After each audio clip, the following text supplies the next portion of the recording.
nahuya ko yan. Ano yan? Anong ginagawa mo nito? Gina? Ara si Chicho. Di, ano nga itong ginagawa mo? Nipon yan. Hipon. Nasa ya. Hipon siya, tapos Anong ko? anong ingredients yan?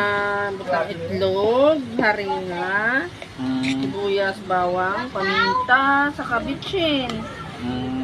Mga ilang minutong luto niyan pagka maano na. 3 minutes luto na to, 5 minutes, gano'n. Tapos i-drain lang. Oo. Kasi para mag-ano yung mantika. So how long na ginagawa mo na to? Ilang taon na? Yun na.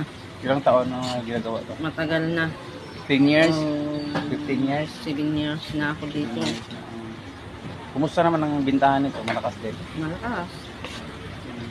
Ngayon medyo may hina kasi ano. Malay mo may mag-order ng marami nito. Ilagyan ko lang ng address kung saan nito matatagpuan. Sige, salamat.